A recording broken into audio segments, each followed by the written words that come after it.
There is a very important Torah principle that Hashem does not change. Lo shaniti. I have never changed. God does not change. That's a theological point, and it's extremely misunderstood and misapplied across the board. And I would like to just clarify, based on the Hasidic teachings, what it really means. Rocks never change. Statues never change. And of course, that is not what we apply to Hashem when we say he doesn't change. Chas v'shalom. Pretty much the main message of the Torah is that he is not a statue. So what it actually means is a couple of things. I'm not going to get into all of them now. I'm just going to briefly touch upon the first one, which is that nothing can affect him. He is the affecter, not the affected. So you could potentially argue, food for thought, that maybe he could change himself, and that would not be a contradiction. So there you go. That's just food for thought. We're not going to deal with that at all in this video now. But the truth is, we cannot affect him unless he lets us.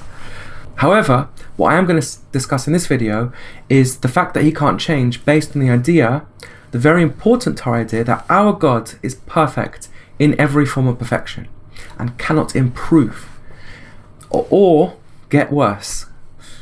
He cannot become more or less patient, more or less just, more or less wise, more or less knowledgeable.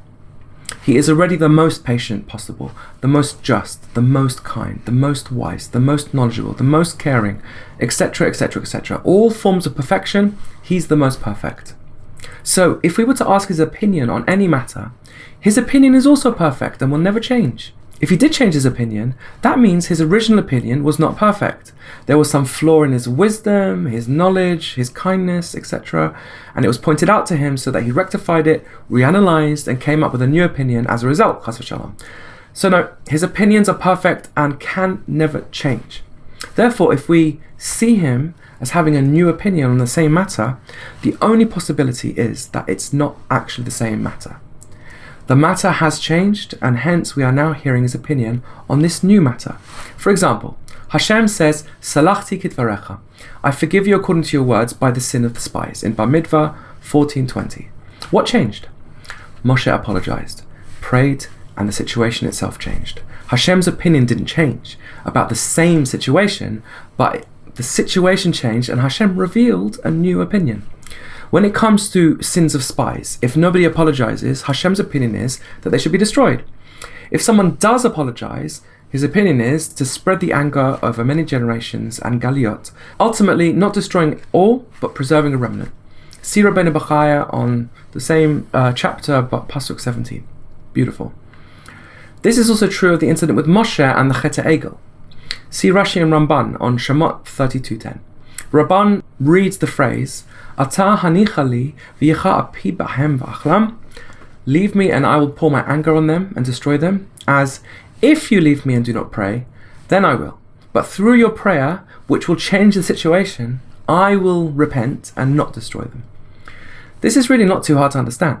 When my child does something very insolent, it makes me angry and feel like he deserves to be punished because I feel like he doesn't understand how wrong it is. However, if he apologizes, he surprises me. Turns out he did know how wrong it was.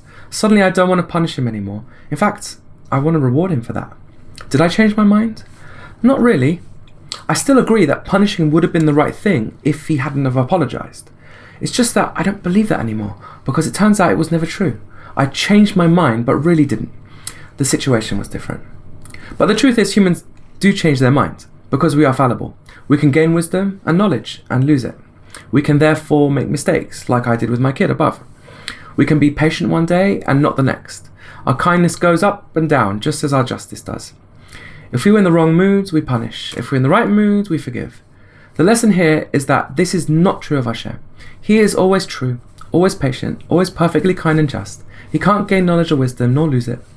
Therefore, his opinions are also all perfect and do not change on a whim or a mood. If we see Hashem change his mind, look closer. He didn't. The situation changed.